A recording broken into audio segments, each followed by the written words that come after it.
찰스는 태어날 때부터 운이 좋았고 그의 부모는 부유했으며 그의 인생길을 아주 자세히 생각했습니다. 그는 외교 경력을 가질 것으로 예상되었으며 순종적으로 대학에 등록하여 찰스가 다시 친숙한 황금 청년 집단에 속하게 되었습니다. 졸업하는 해에 그의 부모님은 이미 전망이 좋은 그를 위해 자리를 준비했고 그의 잠재적 상사의 딸이 그의 아내로 제안되었고 찰스는 이미 스테파니와 그녀의 가족에게 소개된 상태였기 때문에 그는 보는 동안 기쁨으로 생각하는 것이 어떻겠습니까? 당시 매우 영향력 있는 권력자가 체포되자 찰스는 마침내 사랑은 소설가들의 허구일 뿐이며 아름다운 신화일 뿐이라는 결론에 도달했습니다. 스테파니는 그와 완벽하게 어울렸습니다. 그녀는 아름답게 교육을 받았으며 예의 바르고 한마디로 모든 것이 순조롭게 진행되고 있었습니다. 조이스와의 만남이 있을 때까지 부모님이 쓴 대본에 맞춰 찰스의 인생은 평탄한 아스팔트 길이 끝나고 예측할 수 없는 매혹적인 일이 시작되었다. 거리 예술가의 전시관에는 허리까지 오는 곱슬머리의 키가 큰 젊은 여성이 영감을 받아 비올론, 첼로를 연주하고 있었습니다. 그녀는 마치 다른 세계에서 온 것처럼 현실의 그림에서 벗어났습니다. 그녀는 누군가가 그녀의 말을 듣든 말든 상관하지 않았습니다. 찰스가 이미 알아차린 그녀의 발밑에는 꽤 많은 지폐가 놓여 있는 것을 알아차렸습니다. 손으로 쓴 팻말이었습니다.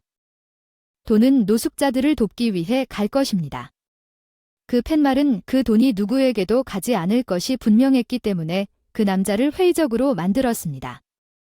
노숙자 그것은 단지 사기였지만 이러한 역겨운 생각은 소녀와 음악과 전혀 연관되지 않았으며 그녀가 연주하는 방식 찰스는 그를 놀라게 한 장면을 보려고 잠시 멈춰서 갑자기 그를 놀라게 했습니다.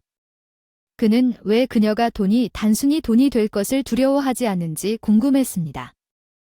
그녀가 마법의 음악 세계에 빠져 눈을 감고 연주하는 동안 거리에 도둑이 달려가서 그녀에게 보호자가 있는 모든 것을 움켜쥐는 데는 단일 초박에 걸리지 않았고 그렇게 부주의하지 않았을 것입니다. 그렇지 않으면 직감이 전형적인 산적의 습관을 가진 터프가이가 근처에 나타났을 때 소녀는 잠시 휴식을 취했고 그녀가 미소를 지으며 그에게 손을 흔들고 있는 젊은 남자를 보고 그는 잠시 고개를 끄덕이고 군중 속으로 사라졌습니다. 찰스는 자신이 약간의 기부를 할 여유가 있다고 결정했습니다. 특히 그 소녀는 그가 판단할 수 있는 한 아름답게 놀았기 때문에 그는 작은 액면가의 지폐 옆에 큰 지폐를 놓았지만 소녀는 그의 관대함을 알아차렸음에도 불구하고 그녀의 놀라움을 나타내지 않았지만 약간 실망한 느낌으로 그에게 감사했습니다. 찰스는 옆으로 물러났습니다. 그리고 몇 분 후에 스테파니가 나타나서 그들은 다음 파티에 갔습니다. 스테파니는 오늘 기분이 아니었습니다. 그녀는 리텔 싱즈에서 모든 사람과 모든 것을 비난하면서 잔소리를 하고 있었기 때문에 찰스는 그녀를 만나는데 아무런 즐거움도 얻지 못했고 그녀가 마침내 갔을 때만 기뻤습니다. 다음 날 집에 돌아온 찰스는 전날 매력적인 음악가를 보았던 곳으로 다시 가서 잠시 서 있다가 예술가에게 바이올린 첼로를 든 소녀가 어디 갔는지 물었습니다. 그녀가 마음에 들었나요? 예술가는 이해할 수 있을 만큼 흥분해서 윙크했습니다. 오늘 밤 그녀는 보호소에서 일하고 있다고 대화를 나눌 기회가 있었습니다. 찰스는 그 소녀가 실제로 노숙자들을 위해 돈을 모으고 있다는 사실이 밝혀졌기 때문에 어제의 생각에 당황했습니다. 그는 추가 정보를 얻기로 결정하고 이 보호소가 정확히 어디에 있는지 물었습니다. 화가는 피곤한 표정으로 남자를 바라보며 고개를 저었다. 내가 너라면 생각도 하지 않았을 텐데 조이스는 너랑 상대가 안 돼. 그녀가 범죄 두목에 사생하였다는 전설이 있지만 내 생각엔 그녀가 많은 사람들을 돕는 것 말고도 뭔가 강력한 사람을 구한 것 같아. 그것은 완전히 다른 세상이고 자체 법칙이 어둡지만 한 가지 확실한 것은 그녀는 100만 분의 1과 같은 명확한 영혼을 가지고 있다고 말할 수 있습니다. 초상화 제안도 그렸습니다. 팔고 싶었지만 여기에 보관했습니다. 작게 보이도록 목탄으로 그린 초상화에 가까운 초상화는 공개적으로 볼 수 없는 구석에 있었습니다. 그 순간 찰스는 천사를 보았다고 생각했기 때문에 빛이 특이한 방식으로 종이에 떨어졌습니다. 빛나는 음악에 숭고한 천사라고 예술가가 조용히 물었다는 것을 이해합니까? 찰스는 그가 본 그림에 매료되어 고개를 끄덕였습니다. 그가 요청한 그림에 대해 그녀는 알고 있습니까? 마침내 종이에 새겨진 이미지에서 눈을 떼려고 애썼습니다. 화가는 고개를 저었습니다. 나는 그것을 그녀의 생일에 그녀에게 줄 예정입니다. 찰스는 조금 더 이야기를 나눴습니다. 작가는 마침내 그 대피소의 주소를 알아냈는데 그 대피소는 시내에서 꽤 멀리 떨어져 있었기 때문에 찰스는 왜 신비한 조이스를 만나기로 결심했는지, 무엇이 그에게 동기를 부여했는지 스스로도 설명할 수 없었지만 곧 집 문턱을 넘어섰습니다. 쉼터 안에 있는 자비의 집 희망은 호스텔과 기차역의 혼합이었다고 합니다. 괜찮은 사회가 무시하려고 했던 사람들은 누워있거나 어디에나 앉아 있었습니다. 실례합니다. 조이스는 쟁반을 가득 들고 그를 향해 걸어가고 있는 아주 젊은 여성에게 찰스에게 물었습니다. 질문에도 전혀 놀라지 않고 그가 어떤 선택에 대해 이야기하고 있는지조차 지정하지 않았습니다. 소녀는 오른쪽 어딘가에서 손을 흔들었습니다. 찰스는 뾰족한 방향을 바라보았고 실제로 조이스가 아이들에게 둘러싸여 있는 것을 보았습니다. 그녀는 뭔가 말하며 즐겁게 웃고 있었습니다. 아이들은 똑같은 웃음소리로 그녀에게 대답하고 있었고 찰스는 조이스가 그들에게 그 자리에서 바로 이야기를 구성하는 동화를 말하고 있고 아이들이 그것을 스스로 만들어내는 것을 도왔다는 것을 깨닫고 가까이 다가오고 있다는 것을 깨달았습니다. 즉시 그에게 관심을 기울이고 갑자기 마술을 할 수 있는지 물었습니다. 찰스는 고개를 저었고 아이들은 실망하여 수다를 떨었고 흥미를 잃은 조이스는 즉시 이야기를 계속할 준비가 되어 돌아섰지만 나는 저글링할 수 있다고 찰스가 눈 속에서 재활하라고 말했습니다.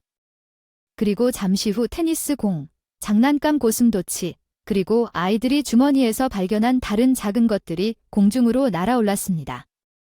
아이들은 기뻐했고 조이스의 눈은 따뜻해졌습니다. 그것은 찰스가 끝마친 것을 정말로 자랑스러워하기에 충분했습니다. 공연이 끝나고 절을 하며 그는 소녀를 바라보며 무슨 말을 해야 할지 열심으로 생각했지만 소녀는 아이들이 잠시 놀아야 하는 어색한 상황에서 그를 도와주었습니다. 우리는 맛있는 것을 가져올 것입니다. 찰스는 그녀를 따라 쟁반이 있는 큰 테이블로 갔습니다. 그는 그날 저녁 많은 일을 했으며 눈이 멍든 노인의 다리에 붕대를 감는 것을 도왔고 전직 여배우라고 주장하는 한 노인 여성의 인생 이야기를 들었습니다. 그녀는 모든 사람에게 친절한 말을 찾았고 항상 얼굴에 미소를 지으며 위로했습니다. 찰스는 이곳에 많은 주민들이 더럽고 불쾌했지만 찰스는 심지어 씻지 않은 채 구타당하는 사람들을 보기만 해도 몸이 근질거리기 시작했지만 한 번도 짜증이나 혐오의 표정을 알아차린 적이 없었습니다. 인생 사람들은 스테파니가 그의 가장 터무니없는 상상 속에서도 여기에 있다는 것을 상상할 수 없었고 조이스는 그를 놀라게 하고 매료시켰습니다. 그녀와 같은 여성들은 과거에 자비의 간호사가 되었습니다. 그들은 부상자를 구하고 죽어가는 사람에게 물을 주었습니다. 이제 집에 갈 수 있습니다. 조이스가 말했습니다. 차얼즈에서 자원봉사자를 원하시면 우리와 함께 하실 수 있습니다. 그러나 무언가가 당신이 여기에 다시 오지 않을 것이라고 말합니다. 나는 처음에는 사람들을 잘 판단합니다. 차얼즈는 반대하고 싶었지만 거짓말을 하고 싶지 않았습니다. 조이스는 그녀를 위해 여기 왔다고 인정하고 놀랐으며 에비뉴에서 그녀의 연주를 듣고 그녀를 만나고 싶었다고 말했습니다. 집에 가야 하는데 시간이 늦었고 솔직히 피곤해요. 근처에 살아요. 여기 그 소녀는 마침내 찰스가 자기와 동행할 수 있는지 물었고 조이스는 밤도시를 따라 걷고 있다고 동의했고 찰스는 왜 이전의 거리를 감상하며 나무를 감상하며 단순한 산책의 즐거움을 거절했는지 궁금해했습니다. 행인들은 감사합니다. 찰스. 혼자 산책 잘 자. 조이스가 웃으며 작별 인사를 하며 뒷마당 깊은 곳으로 사라졌다. 찰스가 오늘 겪은 일을 생각하며 집으로 돌아오던 중 전화번호도 묻지 않은 것을 후회하며 갑자기 누군가 뒤에서 그를 불렀다. 차얼즈는 돌아섰고 두 명의 어두운 인물이 나에게 말하는 것을 보았습니다. 주변에 다른 사람이 없었기 때문에 그가 물었습니다. 물론 여기에서 나가서 조이스 주변에서 당신을 다시는 보지 못하게 하십시오. 차얼즈는 처음으로 긴장했습니다. 그의 안전하고 갈등 없는 삶 그는 브루트 포어스에 직면했습니다. 그들 중 2명이 있었고 그들은 확실히 그가 괜찮았던 것보다 더 강했습니다. 찰스는 조롱하는 웃음과 휘파람을 불며 집에서 도망쳤고 마침내 그가 생각했던 그의 영혼을 되찾았습니다. 그가 왜 이 이야기에 참여하게 되었는지에 대해 오랫동안 이야기했습니다. 이에 조이스는 훌륭했지만 번영하는 미래를 제안하는 스테퍼니가 있었습니다. 찰스는 그 기간 동안 그의 예비 신부와 3번 다투었고 점점 그녀가 얼마나 많은지에 대해 생각하게 되었습니다. 그를 짜증나게 한 스테파니는 이제 평소처럼 행동하는 것 같았습니다. 찰스는 토요일에 그녀의 모든 말과 행동을 매우 다르게 인식했습니다. 그는 완전히 포기하고 조이스를 발견한 바로 그 장소에서 그 소녀는 연주를 중단하지 않고 그에게 고개를 끄덕였습니다. 그리고 프로그램을 마친 후 콘서트를 계속했습니다. 찰스는 자신의 부재를 설명할 준비를 하려고 다가갔지만 조이스가 먼저 말했습니다. 안녕하십니까? 도와주세요. 광고 하나를 최대한 많이 다시 게시해야 합니다. 물론 찰스는 전혀 놀라지 않았다고 말했습니다. 조이스의 성격과 그는 그것에 대해 신경 쓰지 않았습니다. 실종자라는 단어로 시작하는 광고를 게시한 지 몇 분 후 그는 친구들로부터 왜 그런 말도 안 되는 짓을 하기로 결정했는지에 대한 질문을 받았습니다. 조이스는 또한 다양한 카페에서 놀았습니다. 개 보호소를 위한 돈을 썼고 일반적으로 도움이 필요한 모든 사람을 도왔습니다. 동시에 그녀는 의과대학에서 공부하고 아동병원에서 유모로 파트타임으로 일했습니다. 찰스는 그녀의 에너지에 놀라는데 결코 지치지 않았습니다. 그녀가 더 많은 에너지를 줄수록 더 많은 에너지가 그녀에게 돌아오는 인상을 받았습니다. 그는 그녀가 우울하거나 기분이 좋지 않은 것을 한 번도 본 적이 없습니다. 그녀는 투덜대거나 초조해하지 않았습니다. 그녀는 항상 미소를 지으며 누군가를 도우려고 서두르고 있었습니다. 찰스는 계속해서 그녀의 거리 콘서트에 와서 약속을 기억했습니다. 그녀의 비올론, 첼로 케이스에 담긴 큰 지폐는 스테파니가 점점 더 장면을 만들고 그녀와의 의사소통이 그의 주도로 최소한으로 줄어들었기 때문에 그는 그녀에 대한 매력에 마음이 풀렸음에 틀림없습니다. 변덕스러운 여자친구 그는 그의 부모가 그런 변화를 좋아하지 않을 것이라는 것을 알았고 그는 도움을 받았기 때문에 어떤 결정도 미루었고 극도로 가혹한 방법으로 바로 거기서 멈춰 찰스가 집으로 가는 길에 휘파람을 불자 어둠 속에서 2개의 그림자가 자라났습니다. 찰스는 열렬히 생각했습니다. 어떻게 해야 할까요? 안녕 키가 큰 사람이 다쳤어요. 주머니에 손을 밀어넣고 친구 트위스트 찰스의 팔을 등 뒤로 재빠르게 잡고 차가운 것을 턱에 대고 눌렀어요. 찰스는 차가워졌습니다. 우리가 농담한 게 아니라는 걸 이해하겠니?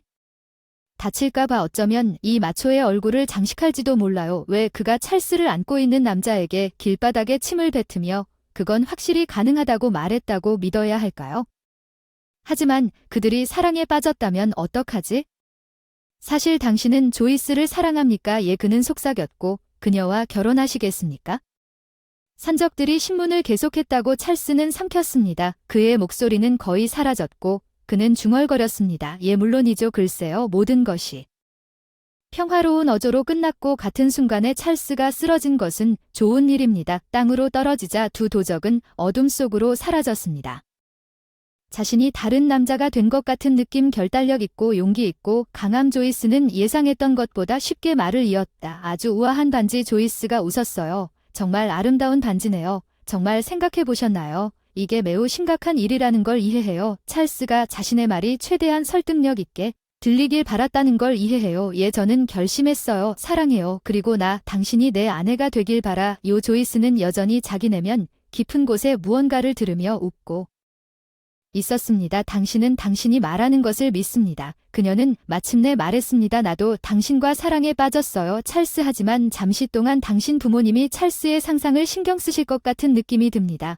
그의 귀족 가문에서 어떤 스캔들이 일어날지 모르지만 결단력은 그를 떠나지 않았습니다. 나는 우리가 원하는 것을 결정할 권리가 있다고 생각합니다. 그것은 우리의 삶일 것입니다. 아마도 이것은 내 인생의 첫 번째 독립 단계이며 부모님의 의견에 관계없이 그렇게 할 계획입니다. 조이스는 그를 열심히 바라보았고 찰스는 그녀의 눈에서 놀라움과 심지어 감탄까지 보았습니다. 나는 대학을 거의 마쳤다고 생각했습니다. 나는 일자리를 찾을 것입니다. 아파트를 임대하고 모든 것이 잘 될 것입니다. 조이스는 여전히 그를 바라보고 있습니다. 내면에서 어려움을 겪고 있는 그녀는 여전히 가족이 나에게 심각한 일이라는 것을 당신이 알고 있는지 의심하고 있습니다. 나는 어린 시절부터 고아입니다.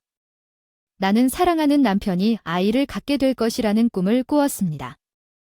젖은 코를 가진 시기독 이제야 찰스는 자기가 아무것도 모른다는 것을 깨달았습니다. 조이스의 과거와 범죄 보스의 아버지에 대한 버전은 사실이 아닌 것처럼 보였지만 이제 찰스는 그녀가 직접 말하고 싶다면 재치가 없다는 점을 고려하여 더 이상 질문하지 않기로 결정했습니다. 같이 있기로 했으니 나와 결혼해 주실래요? 남자가 상자에서 반지를 꺼내면서 반복했습니다. 조이스는 잠시 머뭇거리다가 고상한 손가락에게 반지가 딱 맞도록 제안했고 갑자기 찰스는 놀라울 정도로 편안하고 기분이 좋아졌습니다. 같은 날 그들은 결혼 허가를 신청했고 그를 화나게 한 유일한 것은 한 달을 더 기다려야 한다는 것이었습니다. 이제 스테파니와 헤어져야 할 일이 한 가지 더 남았습니다. 그래서 당신은 나와 헤어진다고 말하는 것입니다.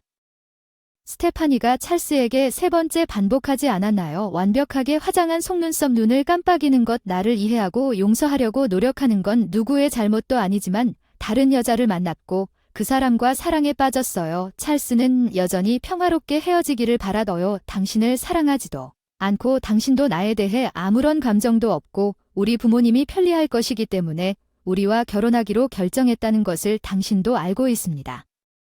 당신도 정말 사랑할 사람을 만나면 어떻게 그것에 동의할 수 있습니까? 우리가 행복할 기회를 빼앗아서 나를 차는 거 아닌가요? 스테파니가 반복했어요. 찰스는 이것 때문에 몹시 짜증이 나기 시작했어요. 그렇게 뚫을 수 없는 바보가 될 수는 없었어요. 그는 이미 운명에 대해 수십만 번 감사했습니다. 그런 신부에게서 그를 구해줘. 그래 난 널 떠날 거야. 찰스는 결국 이해하지 못했기 때문에 외교를 끝내기로 결정했습니다. 그렇지 않으면 후회할 것입니다. 스테파니는 맹렬한 표정으로 남자를 불태우고 긴 손톱으로 긁힌 얼굴을 때렸습니다. 하지만 찰스는 이 여자를 자신의 삶에서 몰아내기 위해 그보다 더 많은 것을 기꺼이 참을 의향이 있었습니다. 스테파니는 문으로 가서 있는 힘껏 문을 쾅 닫고 나갔지만 1시간 뒤에 찰스의 아버지가 전화해서 위협적으로 소리쳤습니다. 거기다 이 바보야 당장 스테파니한테 사과하고 돌아오라고 설득해. 찰스는 아버지의 말을 듣고 습관적으로 아버지의 명령적인 목소리에 가슴이 뭉클해지는 걸 느꼈다. 어릴 때부터 두려워했던 찰스가 구석에 움츠러들 것이라고 소리치기 시작하자마자 그리고 그의 어머니가 두 사람을 모두 진정시킬 때까지 훌쩍거리기 시작했습니다. 그녀는 항상 진짜 외교관의 아내였지만 이제 찰스는 모순의 악마에 사로잡힌 것 같았습니다. 그의 아버지가 자신의 생명을 처분하고 그를 위해 결정해야 할 권리가 무엇이었습니까? 나는 가지 않을 것입니다. 사과하는 건 내 인생이야. 아빠 생애 처음으로 찰스는 전능한 아버지에게 감히 반박했어요. 아 그럼 갈 건데 아버지는 엄마가 대신해서 말을 끝내지 못했어요. 아들 아빠는 긴장했어요. 미안해요. 내일 저녁에 내 여자친구랑 같이 저녁 먹으러 가서 가족끼리 대화해야 할 것 같은데 이 상황에 찰스는 놀랐지만 서로 소리 지르는 것보다는 낫다고 판단해서 조이스는 그 소식을 듣고 기뻐했고 약속된 시간이 되자 그녀는 머리를 정교한 스타일로 치장했고 너무 아름다워서 찰스는 그녀에게 만족할 수가 없었다. 그의 어머니는 문 앞에서 그들을 환영했고 그의 아버지는 조이스에게 끊임없이 농담과 화려한 칭찬을 하며 진심으로 인사했다. 어제 대화가 생각났고 저녁 식사는 훌륭했습니다. 조이스는 모든 주제에 대해 이야기했고 너무 친절해서 찰스는 자신이 완벽하다고 확신했습니다. 그들은 떠날 준비를 하고 있었는데 그의 어머니가 왜 택시를 타느냐고 아버지의 운전사에게 전화하자 찰스는 잠시 머뭇거렸습니다. 하지만 조이스를 아버지의 회사차에 태워주고 싶은 유혹에 그 젊은 여성은 찰스의 어깨에 머리를 얹고 안도의 한숨을 쉬며 내가 이 만남이 얼마나 무서웠는지 상상할 수 없다고 말했습니다. 어젯밤에 무슨 일이 일어났는지 알 수만 있다면 참 좋을 것 같았지만 찰스는 아무 말도 하지 않았다. 그 저녁은 정말 놀라웠고 감출 가치도 없었다. 그는 조이스를 껴안고 백미러에 넘치는 부드러움에 얼어붙었다. 그는 운전자의 시선을 사로잡았다. 차는 웃고 있는 것 같았고 저녁 내내 순조롭게 달렸다. 시티 찰스는 술을 조금 마셨고 아마도 이런 이유로 그는 약간 어지러움을 느꼈고 잠에 대한 통제할 수 없는 갈망을 느꼈다. 그는 눈을 감고 귀 근처에서 조이스의 꾸준한 호흡소리와 어둠의 소리를 듣고 표류했다. 병원에 입원한 그는 눈을 떴다. 찰스는 어머니의 목소리를 들었다. 솜털 사이로 들려오는 소리. 찰스는 자신의 몸도 느낄 수 없었고 생각도 혼란스러웠다. 나에게 무슨 문제가 있었는지 그가 할 수 있는 말은 그것뿐이었다. 제발 아무 말도 하지 마세요. 이제 그는 아프다. 어머니의 목소리가 다시 뭔가 끔찍한 일에 대한 예감이 그의 심장을 쥐어짜듯 찰스는 일어나 앉으려고 했지만 배려하는 손이 그를 다시 침대에 눕혔습니다. 간호사복을 입은 여인의 예쁜 얼굴 배려하는 손이 고개를 들었다. 숟가락이 입 가까이에 있는 것 같았다. 찰스는 기계적으로 삼켰다. 맛도 느끼지 못하고 갑자기 화를 냈다. 나를 아기 취급하지 마라. 나는 어디에 있고 무슨 일이 일어났는가. 그의 목소리는 보였다. 그 사람에게는 낯설다. 너는 병원에 있다. 너는 치료 중이고 너의 어머니는 내가 마침내 정신을 차렸을 때 그녀에게 알려달라고 나에게 부탁했다. 간호사는 대답하고 부드럽게 문을 닫고 그 남자를 완전히 남겨두고 방을 나갔다. 혼란스러워요. 무슨 일이 있었는지 왜 아무것도 기억하지 못했나요? 그의 어머니는 30분 후에 도착했고 즉시 그에게 기분이 어떠냐고 물었습니다. 조금 현기증이 났습니다. 엄마 아무것도 기억나지 않습니다.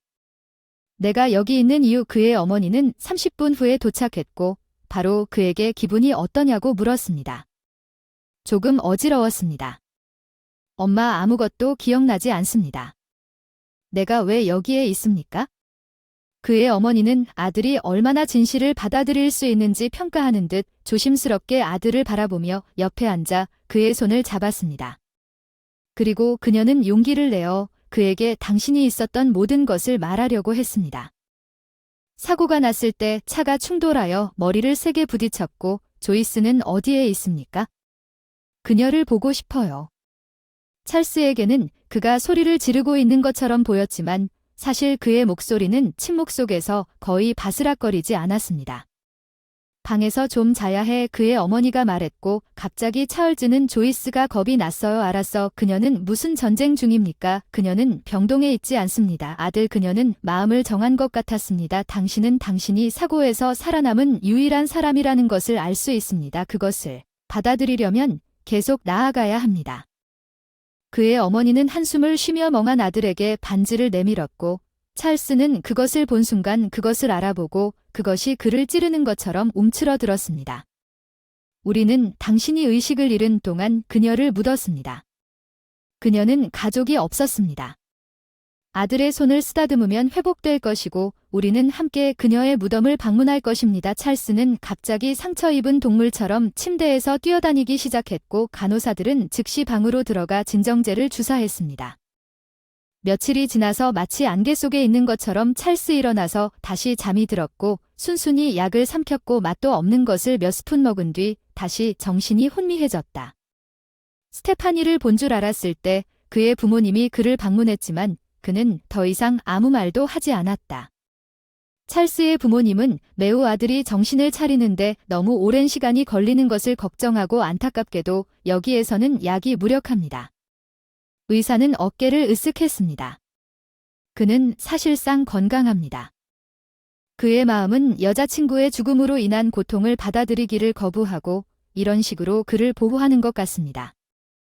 잠깐만 요 의사는 지금 찰스가 처한 상황이 옳았습니다. 조이스가 살아있고 쾌활한 모습을 볼 수 있었습니다. 그들은 몇 시간 동안 이야기를 나누었고 그는 침대 가장자리에 앉아 미래에 대한 계획을 세우곤 했습니다. 웃으며 다투고 키스하고 꼭 끌어안고 잠들었습니다. 서로에 대한 환상은 언제나 찰스가 깨어나자마자 사라졌고 그는 온 힘을 다해 그들이 함께 있을 수 있는 곳으로 돌아갈 수 있기를 바랐지만 어린 몸은 곧 배고픈 느낌이 다시 돌아오면서 천천히 회복되고 있었습니다. 침대에서 일어나 현기증을 극복할 수 있었던 그는 스스로 화장실로 향했습니다. 놀랍게도 스테파니는 어머니와 함께 끊임없이 병원에 왔고 처음에는 찰스를 짜증나게 했고 그 다음에는 자신이 여자에게 한 일이 부끄러웠습니다. 가족회의에서 그를 너무 걱정했던 그는 찰스를 받아 옆 여름 별장에 보내 요양하기로 결정했습니다. 행복한 평화 고요한 바다 공기숲 어느 날 찰스가 불행한 생각을 하며 혼자 있을 수 있을 때 이곳은 정말 천국 같았어요. 스테판이 도착하고 그들은 긴 산책을 하며 처음 만났을 때처럼 이야기를 나누었습니다. 그 젊은 여자는 연구할 온갖 종류의 맛있는 음식과 책을 가져왔습니다. 그녀는 그에게 식사를 권유하여 찰스를 격려했고 그의 부모 외에는 찰스를 외부와 연결하는 유일한 끈이 있었습니다. 그녀는 그의 바로 옆에 있었고 아무것도 주장하지 않았고 변덕스러운 소녀들이 눈치채지 못한 채 교체된 것 같았습니다. 찰스는 점점 더 그녀에게 애착을 갖게 되었고 아마도 그의 부모가 옳았으며 그들은 정말로 서로에게 완벽하다는 생각이 교차했습니다. 어느 날 그의 어머니는 찰스에게 조이스의 무덤을 방문하고 싶은지 조심스럽게 물었고 그는 겁에 질려 몸을 떨었고 그녀는 재빨리 보상하기 위해 서두르고 있다고 말했습니다. 당신을 화나게 하려는 의도는 아니었는데 미안합니다. 단지 그녀가 돌보고 있다는 것을 알아주셨으면 합니다. 아빠가 준비를 했고 이미 기념물을 세웠고 정기적으로 청소를 했어요. 나중에 기분이 나아지면 거기로 갈게요. 찰스는 이보다 더 좋을 수 없다는 것을 알고 고개를 끄덕였습니다. 그는 무엇보다 도시를 떠나고 싶었습니다. 아버지는 수도에 있는 외무부에서 일할 전망을 내놓았습니다. 찰스는 말로 표현할 수 없을 정도로 기뻤습니다. 아버지는 조금 머뭇거리다가 아내와 함께 그곳에 갈 가능성에 대해 찰스가 어떻게 생각하는지 물었습니다. 모든 직업에는 아내와의 미묘한 차이가 있다는 걸 아시죠? 완전히 다른 지위를 얻게 될 것이고 더 빠른 승진을 기대할 수 있을 것입니다. 물론 찰스는 이 사실을 잘 알고 있었고 그 시점에서 스테파니와의 관계가 강화되었고 그는 결혼식이 호화롭게 거행되는 데 동의했습니다. 두 곳 모두 하객이 많았습니다. 그리고 이 모든 화려함 가운데 눈처럼 하얀 드레스를 입은 아름다운 신부가 있었습니다. 나는 옳은 일을 했습니다. 과거에 사는 것은 불가능합니다. 내가 그녀와 함께 묻히기로 결정했다면 조이스만이 마음에 두었을 것입니다. 찰스는 부드럽게 자신을 설득했습니다. 스테파니의 따뜻한 입술에 닿은 그들은 곧 수도로 떠났고 사업의 혼란과 걱정 속에서 찰스는 마침내 잊을 수 없었지만 적어도 스테파니가 느꼈던 무덤 석판처럼 그를 짓누르는 슬픔에서 벗어날 수 있었습니다. 이 새로운 환경에서 그녀는 빨리 올바른 친분을 쌓았고 행복하게 일상을 이어갔습니다. 찰스는 친분을 쌓은 사람들과 함께 리셉션에 참석했습니다. 미소를 지으며 악수를 하고 상사들과 좋은 평판을 얻으려고 노력했습니다. 그는 심지어 성공했습니다. 우연히 조이스를 처음 본 바로 그 거리에서 촬영된 짧은 TV 보도를 보기 전까지는 친숙한 음악가 예술가들과 그날 저녁 너무나 활기차고 활기 넘치는 조이스의 초상화 찰스가 술에 취해 꿈에서 그녀를 다시 본 이유는 무엇입니까? 나를 위해 더 이상 나를 사랑하지 않니? 조이스가 슬프게 고개를 살짝 옆으로 기울이고 그를 바라보며 무슨 말을 하는 거야? 나는 항상 너를 사랑할 것이다. 찰스는 격렬하게 항의했고 조이스는 왜 검색하지 않았느냐고 반복했다. 나는 너무 무서웠다. 미안해요. 내 무덤까지 갈 수 없어서 너무 서러웠어. 그는 자신을 정당화하려고 했지만 조이스는 왜 나를 배신했느냐고 대답하면서 고개를 저었을 뿐이었다. 찰스는 스테파니를 겁에 질려 죽게 만드는 자신의 비명에 깨어났다. 그는 설명해야 했다. 악몽을 꾸고 있던 그의 걱정스러운 아내는 그에게 의사에게 가라고 주장했다.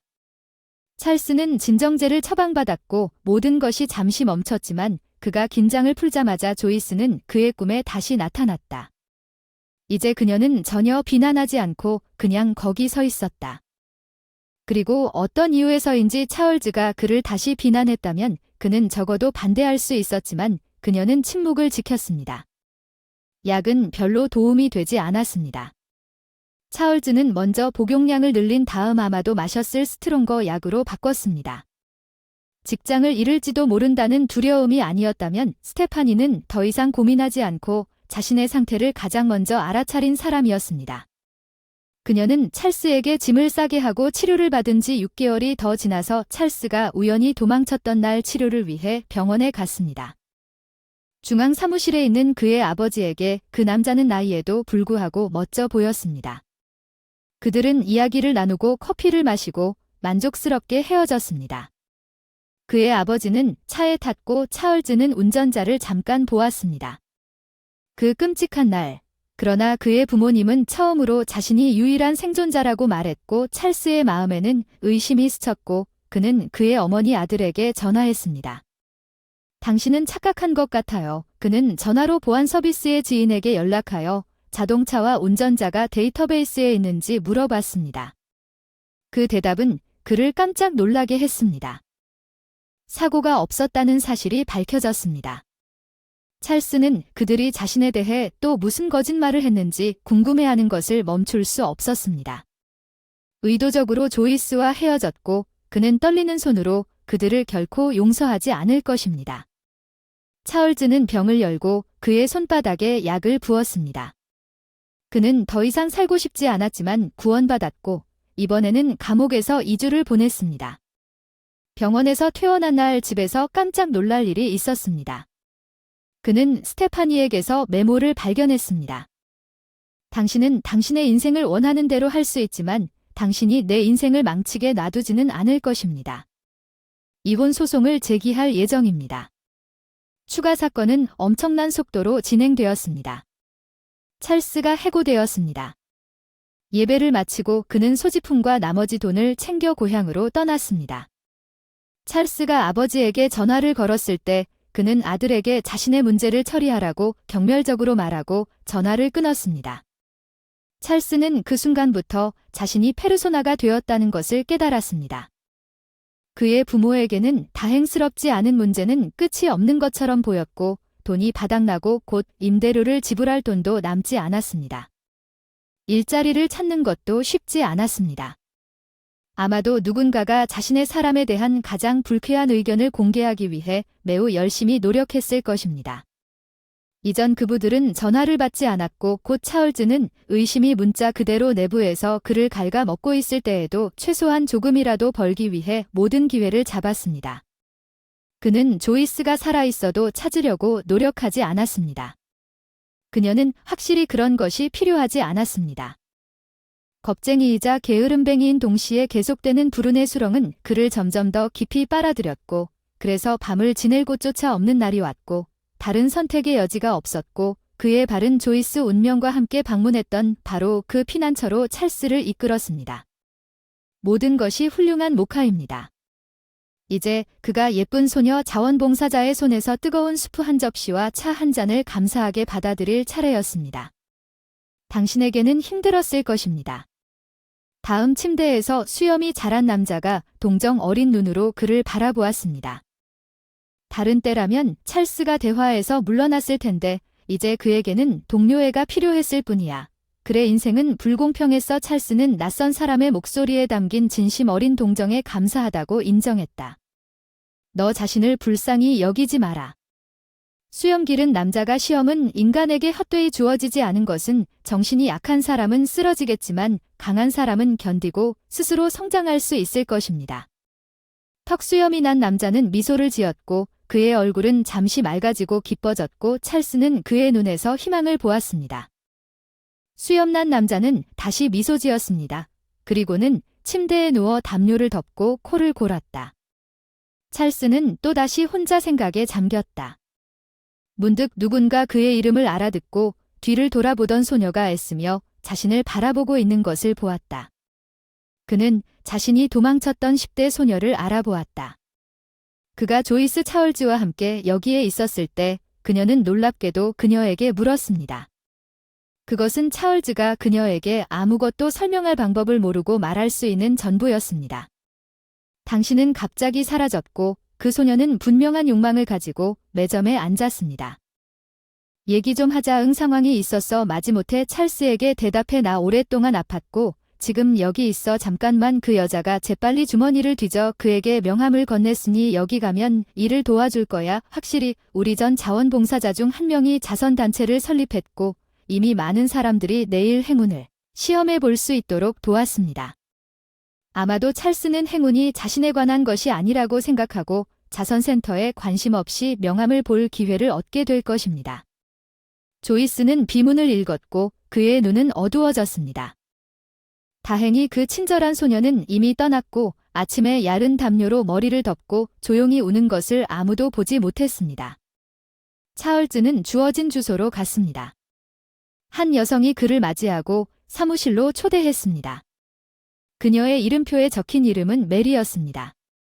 그녀는 잠시 동안 서류를 훑어보더니 컴퓨터 마우스를 클릭한 다음 미소를 지으며 차얼즈에게 솔직하게 우리 센터에서 일할 준비가 되었는지 그리고 어떤 종류의 사람들이 될지 알고 있는지 물었습니다.